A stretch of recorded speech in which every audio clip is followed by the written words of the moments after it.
Yeni nazir vəzifəyə gələndən sonra çoxları düşündü ki, o zeytun bağları salaraq, yəni bir bağçılıq, bir təsərrüfatdan gəlmişdir. İnam Kərimov bilirik ki, hüquqşünas idi ondan öncəki nazir. Hər kəs düşündü ki, yeni bir tendensiya gələcək, artıq nəticəni daha tez görəcəyik. Amma artıq 2 ilə yaxın bir vaxt keçib, bir nəticə yoxdur. Niyə yoxdur sizcə? Əslində çox qəliz sualdır. Bilirsiniz niyə? Biz hadisə ilə giriş etmək daha doğru olardı. Deyilənə görə Napolyon döyüşlərin birini uduzur, xırda döyüşlərin birini, haradasa Avstriya ilə İtaliya sərhədində və onun da günahı topçuda olur, topçuların komandirində olur. Vaxtında atəş açmır. Çağırır və qışqırır üstünə ki, niyə atəş açmadın? Deyir, imperator sağ olsun, 40 səbəbi var. Amma əsas məsələ odur ki, barıt yaşdır. İndi bizdə o qədər problemlər var ki, birini, ikincisini önə çəkməklə nəticənin dəyişməsinə çalışmaq mümkün deyil. Deməli, nə lazımdır? Köklü yanaşma, sistemli yanaşma lazımdır. Və nəticədən yox, səbəblərdən daha çox danışaraq o səbəblərin aradan qaldırılmasına ehtiyac var ki, nəticə də dəyişsin. Kəndlinin marağı artmalıdır. Kəndliyə münasibət dəyişməlidir. Kənd təsərrüfatının subsidiyalaşmasında insafən müəyyən irəliləyişlər var, amma yenə sistemdə çatışmamazlıqlar var. Orada olan boşluqlar dəyişməlidir. Yəni şəhərlər Bakı ona görə bugün bu qədər sıxlıqdır ki, insanlar kənddə işi gücü yoxdur. Yəni iş yeri olsun, siz dediniz, o sahəni biraz canlandırsalar, mənzərə fərqli olar. İnvestisiya yoxdur. Banklara gedin, siz kənd təsərrüfatı kredit verirmi? Vermir. Bankların da öz riskləri var, mən qınamıram. Bakıda ev istəyir məsələn, kənd riskləri var, kənd təsərrüfatı riskli sahədir. Mən niyə oraya investisiya yatırım? Sabah dolu vursun, nə bilim, bir problem yaxşı, təbii fəlakət olsun, məhsul itsin, mənim pulumu kim verəcək? Bunun deməli sığorta hissəsində həll eləmək lazımdır. Ümumiyyətlə, bankların niyə marağı yoxdur? Çünki istehlak kreditləri daha sərfəlidir, 6 aylıq telefon satmaq, kənd təsərrüfatını maliyyələşdirməkdən 10 dəfə daha sərfəlidirsə, niyə etsin onu? Deməli, burada bir dövlətin də, hökumətin də müdaxiləsinə ehtiyac var.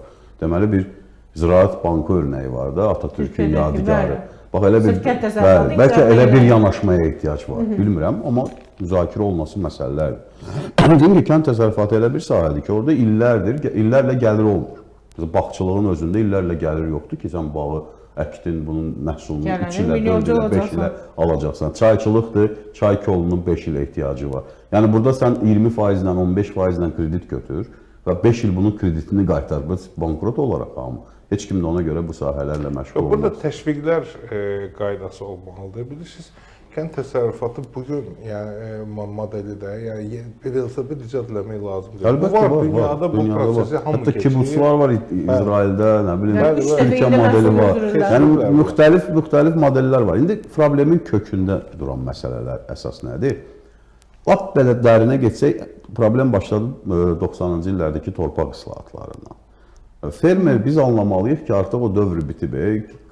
Kiçik torpaq sahəsi ilə fermer təsərrüfatı ilə məşğul olmaq sərfəli deyil. Sadəcə sərfəli deyil də. 6 sotun, 10 sotun, 20 sotun varsa, sən nə ilə məşğul olacaqsan ki orada və səni maraqlandıran nə olacaq?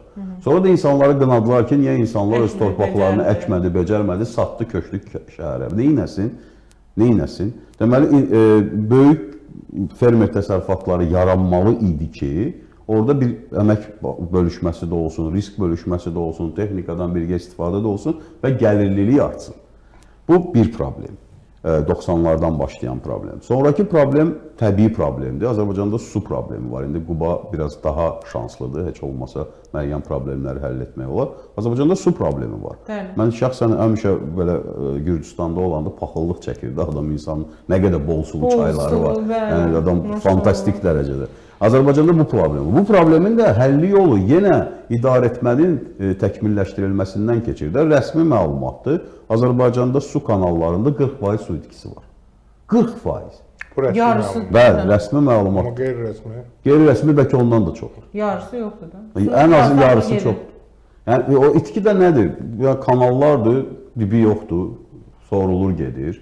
Ya su doğrub bölüşdürülmür. Və hətta məmur təsərrüfatları var ki, suyu özlərinə yönəldirlər, kəndli qalır. Yox, bu qeyri-rəsmi tərəfini qoyaq qırağa. Əslində, reallıqda bizdə meliorativ qaydalar da düzgün Əlbəttə, əlbəttə. Yəni yeni standart borular olmalıdır, beton Uyğun kanallar deyil. olmalıdır və s. və s. çox şey olmalı. Dünyada meliorasiyanın bir IT-si var. Yəni Əlbəttə, IT meliorasiya da IT Hətta var. bir suvarmanın özünün də fəlsəfəsi dəyişməlidir. Biz dədə-babadan o görüş kinosunda yadımıza gəlir, pamuğa suyu buraxır, sonra oturub fikrə gedir, hər yeri su basır. Bizdə hələ də dədə-baba qaydası ilə Ona görə o itki bəlkə də daha çoxdur, əlbəttə. 200-300%-in üzərindədir bəlkə. Qədim Mesopotamiyada 10 min il bundan qabaq, 11 min ildən suvarırdılarsa, bizdə aşağı yuxarı elə suvarır. İndi damcı suvarma var, köklü suvarma var, nə bilim. Mən mütəxəssis deyiləm, amma... Mən niyə dedim intensiv bağların nəticəsində və bugün görürsünüz intensiv bağlar, yəni bir artizanla bir bağı böyük bir 10 bağı. dəfə bildiyim qədərlə Bu da elm. 10 dəfə çox 70 ciddi rəqəmdir. hektarı, 80 hektarı yola verir. Bu elmdir də, yəni o modelləşdirirsən, proqramlaşdırırsan, bir ağaca nə qədər su lazımdır. Bizdə suyu axıdırdı ki, nə qədər içir içsin.